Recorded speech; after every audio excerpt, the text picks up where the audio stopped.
Nabanggit ko dati na kung merong isang petsa na pwede tayong maalaala o hindi natin malilimutan sa buwan ng October, yan ay ang petsang October 31. At gaya ng alam ng marami, alam natin lahat halos, yan ay yung petsa na kung saan ay ipinanganak ang reformasyon. Nangyari yan noong October 31, 1517. Mahigit 500 taon na ang reformasyon. At hanggang ngayon ay tinatamasa natin ang bunga ng reformasyon na yan. Ngunit wag natin kalilimutan na bago natin tinamasa yan, ang reformasyon at ang mga nakapaloob dyan ay dumaan muna yan sa madidilim na yugto. At maging si Martin Luther ay naranasan ang mga bagay na yan. Alam nyo, sa karanasang Kristiyano, bago natin maranasan ang kalwalatian, dadaan muna tayo sa maraming mga paghihirap at mga pagsasakripisyo. Tayo po ay tumutunghay sa ika-8 kabanata ng sulat ni Pablo sa mga taga-Roma, at nakita natin doon sa ating unang mensahe na dahil sa ginawa ni Kristo sa krus, sa kanyang ginawang sakripisyo, sa kanyang naging paghalili para sa mga makasalanan, wala nang paghahatol pa tayong kinakaharap sa Diyos. Yan ang napakagandang bagay na nangyari sa atin. Ngunit sa kabila niyan, bahagi pa rin ng buhay Kristiyano ang mga pakikibaka o pakikihamok sa kasalanan. At yan ang ating nakita noong nakaraang linggo. Matapos pong talakayin ni Pablo ang mga bagay na yan patungkol sa buhay, sa espiritu, dito naman po sa ating teksto ay tinalakay ni Pablo ang mga realidad o ang realidad ng mga kahirapan o sufferings sa buhay ng mga Kristiyano. At yan po ang ating tutunghayan ngayong hapon. Samahan niyo akong muling buksan ng inyong mga Biblia sa sulat ni Pablo sa mga taga-Roma, Kabanata 8. Ang atin pong tutunghayan ngayon ay mula talatang 18 hanggang 25. Romans chapter 8 verses 18 to 25. Sabi dito, itinuturing ko na ang pagtitiis sa panahong kasalukuyan ay hindi karapat-dapat maihambing sa kaluwalhatiang mahahayag sa atin, sapagkat ang masidhing inaasam ng sangnilikha ay ang inaasahang paghahayag ng mga anak ng Diyos, sapagkat ang sangnilikha ay nasakop ng kawalang kabuluhan, hindi sa kanyang kalooban, kundi dahil doon sa sumakop sa kanya sa pag-asa, na ang sangnilikha naman ay mapapalaya mula sa pagkaalipin sa kabulukan tungo sa kalayaan ng kalwalhatian ng mga anak ng Diyos, sapagkat nalalaman natin na ang buong sangnilikha ay sama-samang dumaraing at naghihirap sa pagdaramdam hanggang ngayon. At hindi lamang sangnilikha, kundi pati naman tayo na mayroong mga unang bunga ng Espiritu na tayo na may dumaraing din sa ating mga sarili sa masidhing paghihintay ng pagkukupkop ang pagtubo sa ating katawan. Sapagkat tayo iniligtas sa pamamagitan ng pag-asang ito, ngunit ang pag-asang nakikita ay hindi pag-asa, sapagkat sino nga ang umaasa sa nakikita? Huling talata po, talatang 25, subalit kung maasa tayo sa hindi natin nakikita, hinihintay natin itong may pagtitiis. Ito po ay hindi man tahasan o diretsahan, ngunit ipinakita ni Pablo na ang sanhi o ang ugat ng mga kahirapan na ating nararanasan ay dahil sa pagkakahulog sa kasalanan ng ating mga ninuno na si Eva at Adan. Ipinakita niya dito na dahil sa kanilang pagkakasala, ang buong sangnilikha ay sa ilalim sa pagkasira o pagkabulok. Dahilan kung bakit may paghihirap. Gayunman, ipinapakita din ng ating teksto na hindi mananatili sa kabulukan ang sangnilikha dahil ito ay papalayain ng Diyos sa kanyang pagkabulok. Alam natin nung hindi pa nagkakasala si Eva at Adan, ang sangnilikha, ang buong creation ay ganap, perfect. Subalit nung magkasala na sila, ito ay nasira. Ito ay napa sa ilalim sa pagkabulok. Yan ay dahil sinumpa ng Diyos ang lupa bilang parusa kay Adan. Yan ang sinasabi sa Genesis chapter 3. Gayunman, ayon din sa ating teksto, ito ay muling babaguhin sa darating na paghahayag sa mga anak ng Diyos. Yan ang tinatawag nating redeemed or glorified earth in the future, in the final state, in the second coming. Yan ang dahilan kung bakit maging ang sangnilikha ay gayon na lamang ang pag-aasam sa darating na paghahayag sa mga anak ng Diyos. Imagine that, maging yung whole creation ay ganun sa nananabik.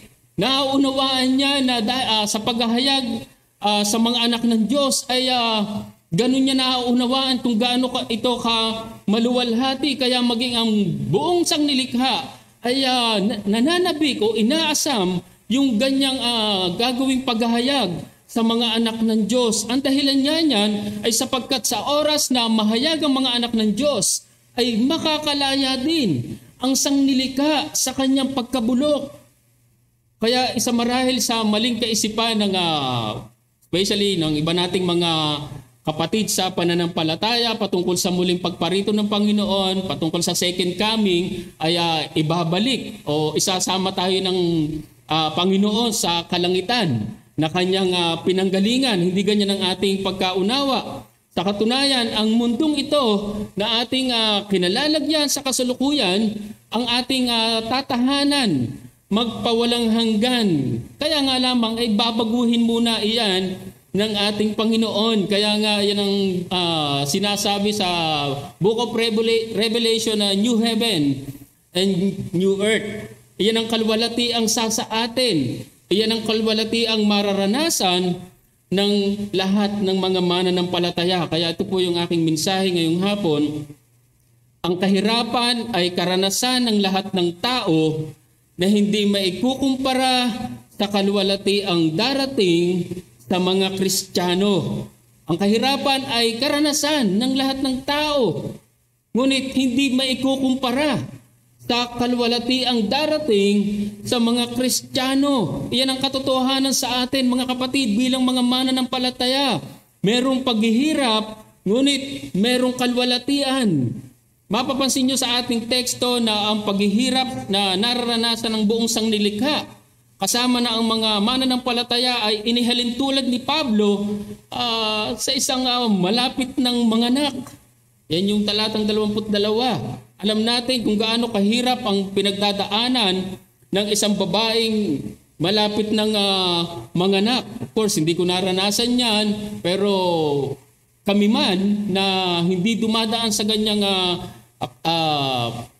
sitwasyon, ay naunawaan namin yung hirap na kanilang pinagdadaanan. Subalit sa kabila ng hirap na yon, kapag nakita na niya yung sanggol na kanyang isinilang, ay hindi na niya maaala-ala pa yung hirap ng kanyang pinagdaanan. Parang nabubura na yon. Sa halip, ay kagalakan ang kanyang nararamdaman. At alam nyo, ganun yung gustong ipakita dito ni Pablo. Kaya dito ay ini-encourage tayo ni Pablo na harapin ang pansamantalang kahirapan na ating nararanasan sa kasalukuyan, sapagkat hindi ito maikukumpara sa kalwalatiang sa atin sa hinaharap. Ngayon marahil ang tanong ay, paano natin haharapin ang mga bagay na ito? Paano natin haharapin yung mga kahirapan na nararanasan natin sa kasalukuyan? Parang mahirap. Pero mayroon dalawang prinsipyo na mahalagang maunawaan tayo sa bagay na ito. Una, sa pamamagitan ng pagtingin sa kaluwalhatiang darating. Paano? Sa pamamagitan ng pagtingin sa kaluwalhatiang darating. At pangalawang bagay, sa pamamagitan ng paghihintay na may pagtitiis. Sa pamamagitan ng paghihintay na may pagtitiis.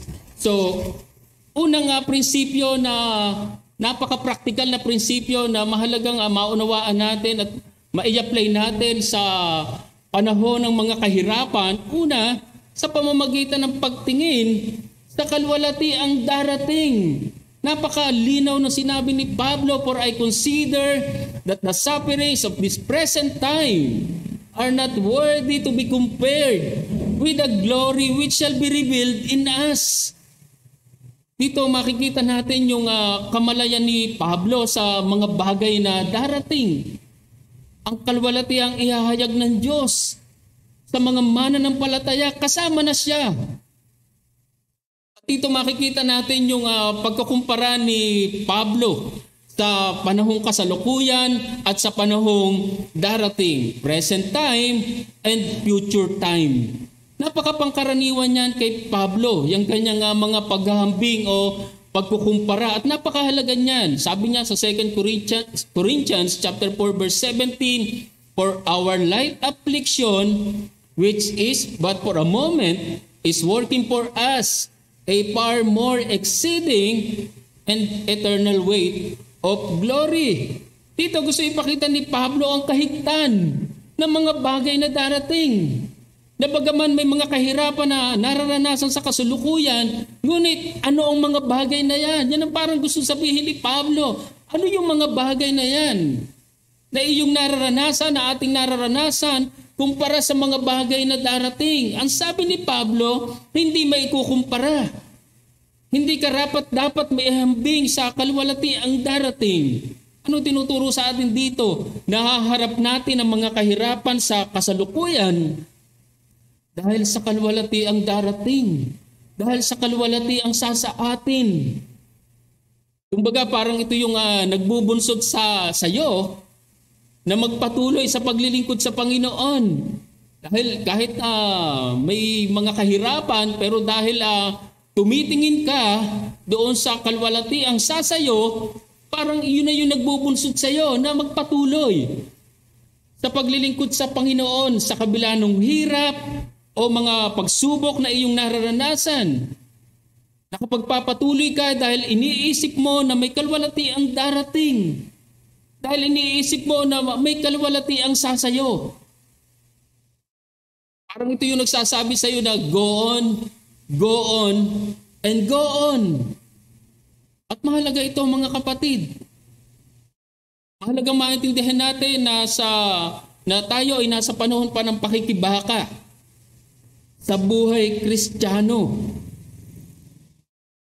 Isang linggo na intindihan natin na may mga pakikibaka pa rin tayo sa kasalanan. Pero hindi natapos dyan si Apostol Pablo. At sa ating tinutunghayan ngayon ay patungkol sa mga kahirapan. Napaka-general niyan, pero at mamaya kahit paano maintindihan natin yung mga hirap na naranasan, especially ng mga sinulatan ni Apostol Pablo. Totoo na tayo ay ligtas na, ngunit hindi pa ganap ang kaligtasan na yon. Totoo na tayo mga anak na ng Diyos. Again, naintindihan natin yan noong isang linggo.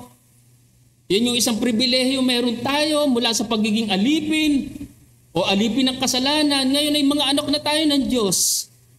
Ngunit ang katotohanan, hindi pa natin siya nakikita. Hindi pa natin kaharap ang ating Diyos sa mukha ng ating Panginoong Jesucristo. Totoo na tayo mga tagapagmana na ng kanyang kaharian. Kung hindi naintindihan ng iba yan, mahalagang maintindihan mo na tagapagmana ka na ng kanyang kaharian. Ngunit, again, ang katotohanan, hindi pa natin natatanggap ang ating buong mana. Totoo na tayo niluwalhati na, ngunit hindi pa tayo dumadating sa ganap na kalwalatian. Bagaman tinapos na ni Kristo ang kanyang pagliligtas sa krus 2,000 years ago, subalit hindi pa ganap ang ating kaligtasan. Hindi pa ganap yung kaligtasan na yon. Yan ang katotohanan ng second coming. Kung ganap na yan, wala nang second coming. At yan ang sinasabi nating already but not yet. Bagaman napagtagumpayan ni Kristo ang krus, ang kasalanan, ngunit gaganapin pa rin niya yan sa kanyang muling pagparito. At dahil hindi pa nangyayari ang mga bagay na yan, ang katotohanan ay patuloy tayong nakakaranas ng mga kahirapan at mga pagsasakripisyo sa mundong ito. Kaya napakahalaga na tumingin tayo sa mga bagay na darating at hindi sa kasalukuyan. Napakatotoo mga kapatid na kapag tayo ay titingin o kung ang ating titingnan ay ang mga bagay sa kasalukuyan, ay madidismaya tayo. Manghihina tayo. Hindi tayo makapagpapatuloy sa paglilingkod sa Panginoon. Kapag dyan tayo magpo-focus. Patuloy tayong nakakaranas o patuloy pa rin tayong nasa pandemya, ay sabi, maraming araw pinanghihinaan ng loob o nawawala ng pag-asa sa buhay dahil sa kasalukuyang nararanasan. Siguro, especially yung mga tao na marahil nasa maayos na kalalagayan dati ang kanilang buhay, marahil ngayon ay hindi na ganon, marahil may maayos na negosyo, may maayos na hanap buhay, pero ngayon ay parang wala. Parang walang kasiguraduhan, walang katiyakan, ay pinanghihinaan ng kalooban. Ay kanina lang, ang ating paksa sa Sunday School ay about suicide, ay hindi ko alam at wala akong datos o hindi ko nalalaman kung meron ng ganyang mga kaso dito sa kasalukuyang pandemya na ating nararanasan. Pero marahil may mga tao na ganyan din na nag-iisip. Marahil nag-iisip sila na kitilin ang kanilang buhay. Dahil parang wala silang nakikita o natatanaw na pag-asa. Ngunit kung ang pagtingin mo sa kasalukuyan mong nararanasan ay matatapos din ito o marahil may nakikita kang higit na maganda after nito, ay marahil makapagpapatuloy ka sa buhay. Alam nyo, ganyan din sa karanasang Kristiyano.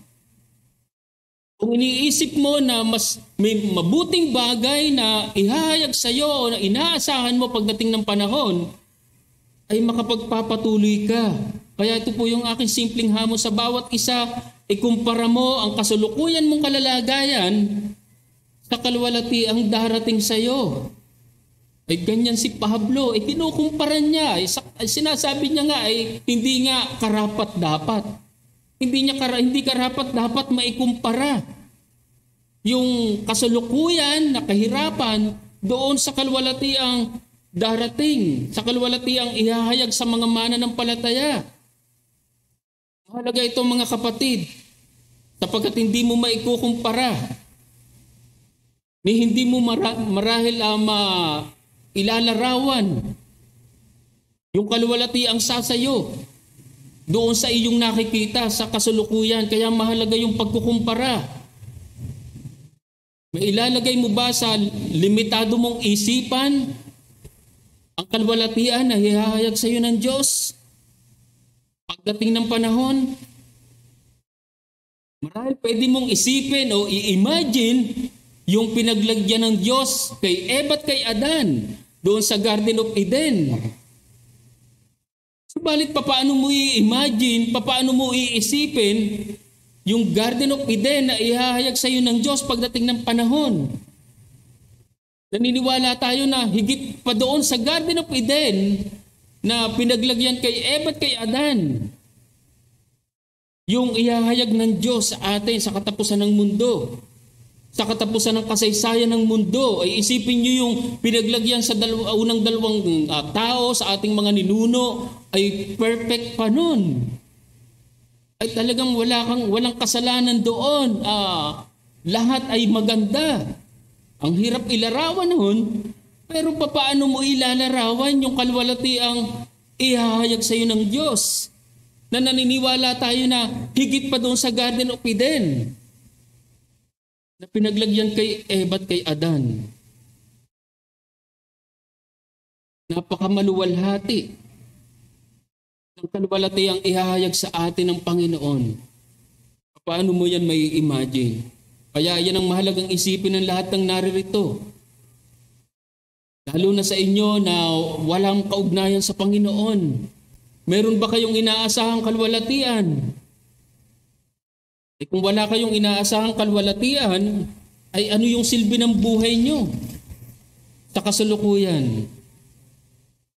Sa inyong mga kabataan, kung merong nakakapakinig ng mensaheng ito sa inyong mga tahanan, sa inyong mga kabataan, marahil nakakapag-aral kayo. Ngunit anong silbi ng mga bagay na yan kung wala kang inaasahang kalwalatian pagdating ng panahon?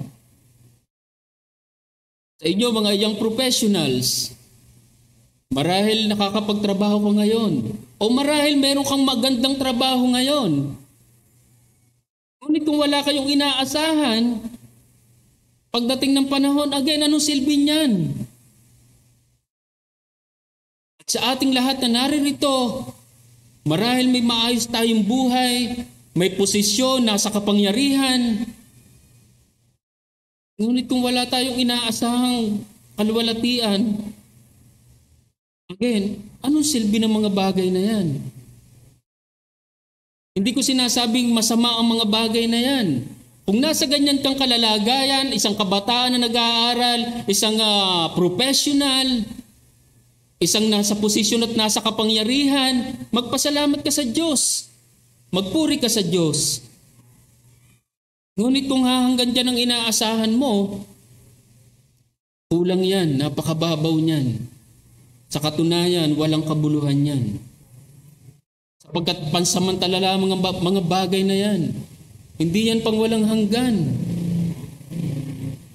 At gusto ko ring sabihin na anumang ganda ng iyong kalalagayan, gaano man ka maluwalhati ang iyong kalalagayan sa kasalukuyan ngayon, hindi mo yan maikukumpara sa kalwalatiang darating pagdating ng panahon.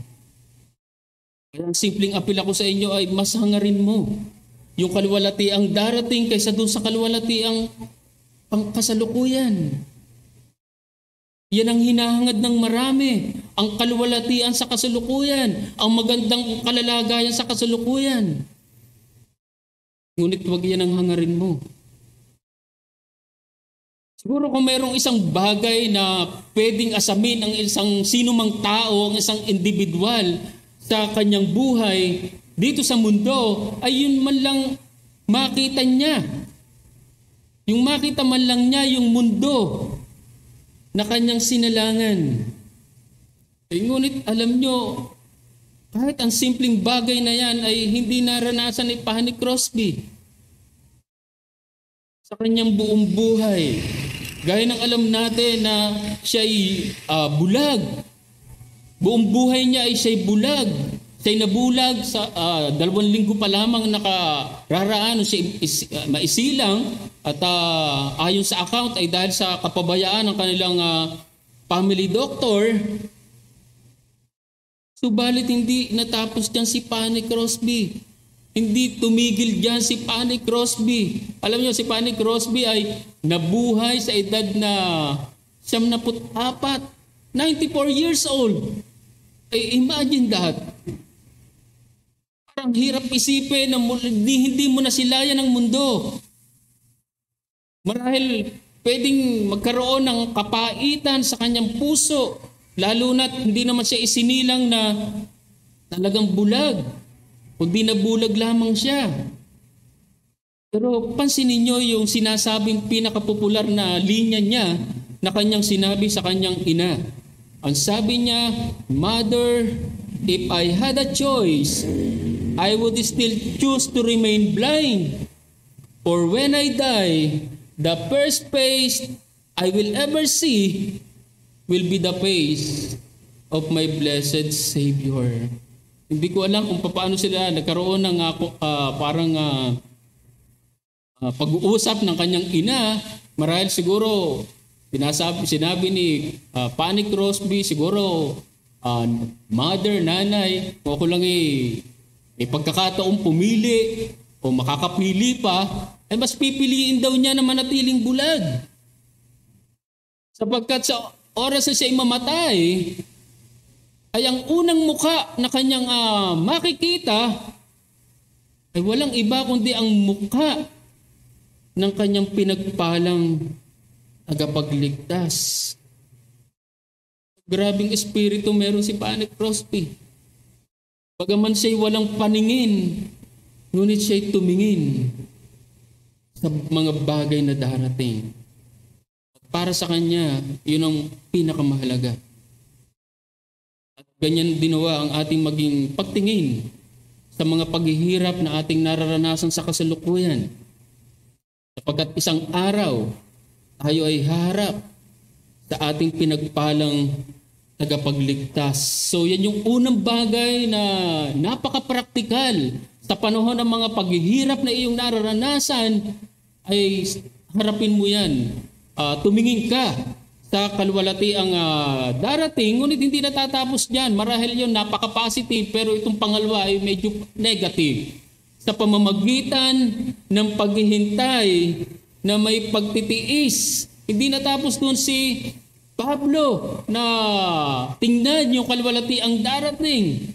Kundi habang hinihintay mo yan, ay dapat ikaw ay magtiis.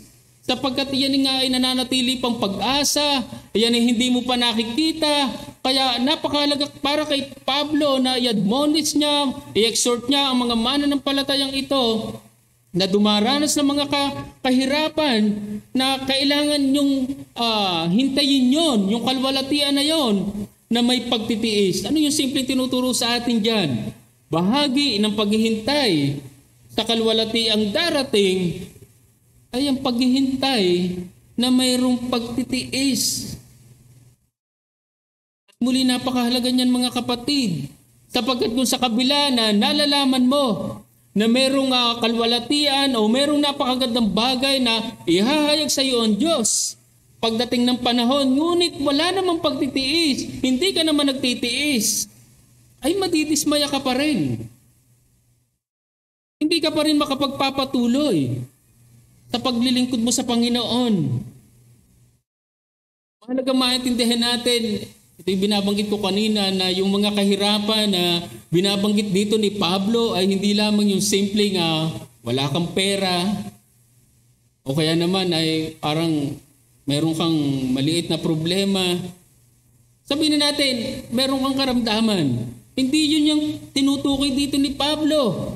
Marahil bahagi yun, ngunit ang talagang tinutukoy dito ni Pablo na kahirapan ay ang mga mananampalatayang ito ay nakakaranas o dumadaan sa matitinding pag-uusig sa kanilang pananampalataya sa kamay ng mga Romano.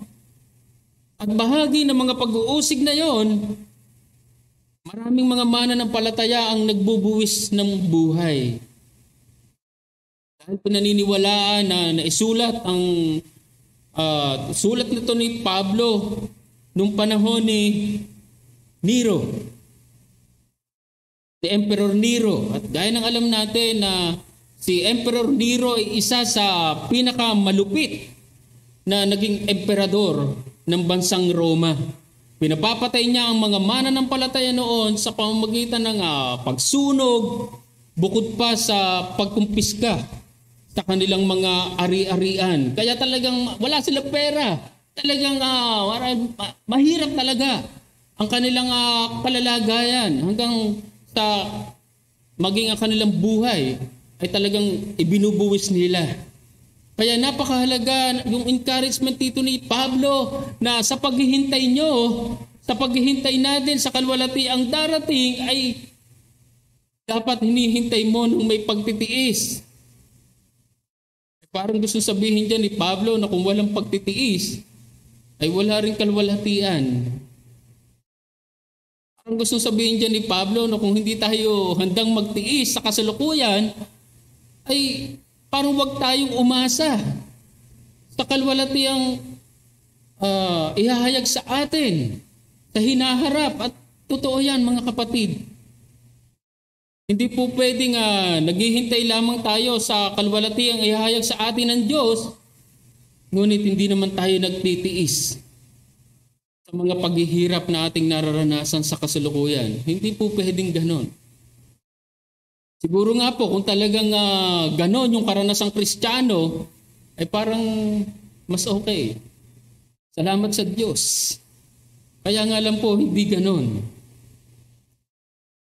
Ngunit hindi ganito yung pinapakita sa atin mga kapatid. Sa halip, pinapakita sa atin na bago natin maranasan ang kalwalatian, sa hinaharap ay dadaan muna tayo sa mga pagsasakripisyo at mga paghihirap sa kasalukuyan. At totoo yan, mga kapatid. Sa katunayan, kahit sa simpleng kasabihan ay napakatotoo niyan. At iyan ang itinuturo sa atin. Ang sabi ng isang kasabihan na alam ng nating lahat, no guts, no glory. Alam nyo, parang napakasimpleng kasabihan lang yan. Ngunit kung susuriin natin ay napakatotoo niyan. Sa katunayan ay biblical yan. Yung kasabihan na yan. Kaya ito yung hamon sa atin dito. Matuto tayong magtiis habang hinihintay ang kalwalatiang ihahayag sa atin ng Diyos pagdating ng panahon. Nais kong bigyan ng pansin yung muli yung salitang pagtitiis. Alam nyo, ang ganitong mga sangkap ng pangangaral ay nawawala na sa mga pulpito o mga pangangaral ngayon. Marahil ang mga nagiging pangangaral na ay patungkol sa kalwalatian. Tama naman yun. Pero kapag tinapos mo sa kalwalatian yung pangangaral mo, ni hindi mo na itinuro na kinakailangang magtiis ka, gaya ng ating tinutunghayan ay may problema. May mali sa ganong mga pangangaral. Sa katunayan ay kabaliktaran na sinasabi ng Biblia patungkol dyan. Pansinin niyo ang sabi ni Pablo sa mga Gawa, 14, 21 hanggang 22, nang may pangaral na nila ang ebanghelyo sa lungsod na iyon at ginawang mga alagad ang marami, nagbalik sila sa Listra, sa Iconio at sa Antioquia, na pinalalakas ang mga kaluluwa ng mga alagad at pinatatatag ang loob nila na manatili pa sa pananampalataya at sinasabi na sa pamamagitan ng maraming mga kapigatian ay kailangang pumasok tayo sa kaharian ng Diyos. Ay mapapansin nyo na gusto sabihin dyan ni Pablo na bilang mga mananampalataya may mga na-convert dito sa mga lugar na ito, pero talagang dadaan. Kinakailangan dumaan sila sa mga bagay na ito. Parang gusto sabihin ni Pablo, hindi ito optional. At yan din mismo yung sinabi niya kay Timothy. Sa karanasan niya doon sa Listra, Iconio, and Antioquia, ito yung sinabi niya sa kanyang anak sa pananampalataya na si Timoteo. Sabi niya sa Timoteo 3, talatang 10 hanggang 12, ngayon, sinunod mong mabuti ang aking aral, pamumuhay, layunin, pananampalataya, pagtsatsaga, pag-ibig at pagtitiis, mga pag-uusig, mga pagdurusa, anumang mga bagay na nangyari sa akin sa Antioquia, Iconia, Listra, napakaraming pag-uusig ang tiniis ko. Ngunit sa lahat ng ito ay iniligtas ako ng Panginoon. Pansinin niyo ang talatang 12. Tunay na ang lahat na ibig mamuhay sa kabanalan kay Kristo Jesus ay daranas ng pag-uusig. Isipin niyo itong sinabi dito ni Pablo. Again, hindi niya sinabi na marahil pwede mong maranasan. Gusto mong mamuhay sa kabanalan kay Hesus Kristo, marahil pwede mong maranasan. Ay hindi ganun ang sinabi ni Pablo. Sinabi niya na talaga daranas, dadaan. At sinasabi niya diyan ay yung mismong kanyang karanasan doon sa kanyang missionary journey. At yan yung mabuting aral. Yan ang tamang aral. At yan ang marahil mali. Sa maraming mga pangangaral ngayon na nawala na o inalis na ang mga paghihirap sa buhay ng mga Kristiyano. Kaya sabi ko sa inyo kanina na nais kong bigyan ng pansin yung salitang pagtitiis. Ang laman na ng kanilang mga pangangaral ay panay na pagpapala. Nawala na ang mga pagsubok, karamdaman. Yan po ay mali at malaking kabulaanan sa salita ng Diyos. Kaya nga lamang kung minsan yan yung gusto ng maraming Kristiyano. ang buhay na walang pagsubok, ang buhay na walang karamdaman, buhay na walang paghihirap o pag-uusig. Ang nakakalungkot pa, ang akala nila, yan yung pinakamainam na buhay sa karanasang Kristiyano. Kapag wala kang pagsubok, wala kang nararamdaman sa iyong katawan, wala kang marami kang pera, parang iyan ang karanasang Kristiyano, iyan ang langit. Iyan ang gusto ng maraming mga mananampalataya. Ngunit yan ay mali.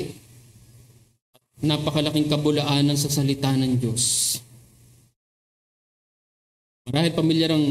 Marami sa atin, si Joel Osteen ay may librong pinamagatang Your Best Life Now. Hindi ko pa po nabasa ang librong yan.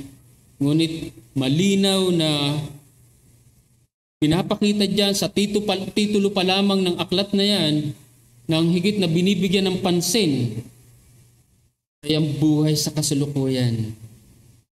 Ang buhay na pinakamainam sa kasalukuyan. Your best life now. Ngunit alam nyo, ang pinakamainam na buhay ay hindi po yung buhay sa kasalukuyan, kundi yung pong buhay na darating. At yan yung pakanaisin mo.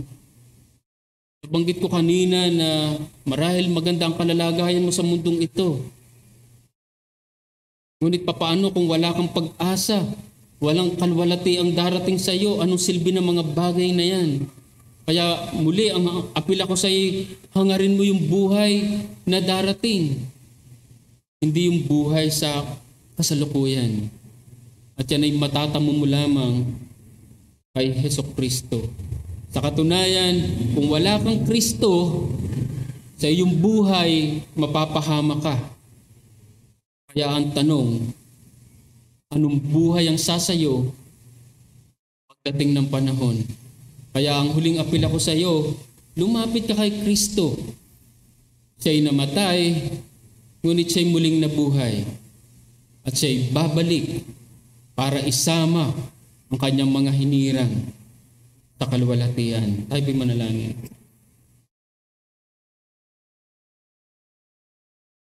Dakila namin Diyos, aming Ama, muli po ay nagpupuri kami, nagpapasalamat sa iyo sa mga paalala ng iyong mga salita. Tunay Panginoon na napaka-totoo, napaka-realidad ng mga kahirapan, mga pag-uusig sa karanasang Kristiyano. Hindi namin to maitatanggi, hindi namin to maiaalis sa aming mga buhay Kristiyano. Ngunit salamat sa paalala na ang mga karanasang ito sa kasulukuyan na hindi namin maikukumpara sa kalwalati ang ihahayag sa mga anak ng Diyos. Kaya Panginoon, tinuturuan niyo kami na higit na tumingin sa mga bagay na darating, hindi sa mga bagay na aming nararanasan, hindi sa mga bagay na aming nakikita. Sapagkat tunay o Diyos na kung dito kami magtutuon ng pansin, tunay na kami ay mga manghihina, kami ay mga manlulupaypay, kami ay madidismaya sa mga bagay na ito. Kaya nawa o Diyos, tulungan niyo kami na laging tumingin sa mga bagay na pangwalang hanggan, sa mga bagay na ihahayag niyo pa lang sa iyong muling pagparito. Kinikilala namin o Diyos na tunay na kami ay mga mahihina, kami ay mga makasalanan na laging nakatingin sa malapit, laging nakatingin sa mga bagay na aming nararanasan. Ngunit nawa ay mahabag ka sa amin at tulungan niyo kami na habang hinihintay namin ang napakadakilang bagay na iyong ihahayag pagdating ng panahon sa pagbabalik ng aming Panginoong Hesukristo ay matuto kaming magtiis at nawa ay Huwag kaming masyadong magtuon ng isip ng aming mga mata. Huwag naming masyadong hangarin ang mga bagay dito sa mundo, mga bagay na marahil maganda, mga bagay na marahil maluwalhati sa aming paningin. Bagaman ito ay kinikilala namin na mga pagpapala pa rin sa iyo, ngunit nawa ay hindi matapos ang mga bagay na ito sa kasalukuyan, kundi mas higit namin tingnan ang kadakilaan ng mga bagay na iyong ihahayag sa takdang panahon. Kaya Panginoon, muli nagpapasalamat kami sa iyo sa mga paalala ng iyong mga salita at panalangin din namin sa mga mahal namin sa buhay, sa mga kaibigan namin na hindi pa nagtatalaga o kumikilala sa aming Panginoong Jesucristo. Nawa ay maisip nila na ano nga ang buhay nila kung hahanggang dito lamang sa mundo. Ano ngang silbi ng lahat ng mga bagay na kanilang tinatamasa sa mundo kung sa huli ay wala silang buhay na walang hanggan, walang kalwalatihan na meron sila sa aming Panginoong Jesucristo. Kaya hiling namin na mahabag ka rin sa kanila at nawa kahit sa mga oras na to ay italaga nila ang kanilang mga buhay sa iyo, kilalanin kanila bilang kanilang sariling Panginoon at tagapagligtas. O dakila naming Diyos, aming Ama, salamat muli sa mga oras na to na pinagkaloob sa amin. Salamat sa pagkakataon na pwede naming mapakinggan ang iyong mga salita. At nawa nga ang iyong pangalan lamang ang siyang tunay na natanghal, tunay na naluwalhati sa mga oras na ito. Sapagkat ito po ang aming mga panalangin sa pangalan ng aming Panginoong Hesus. Amen.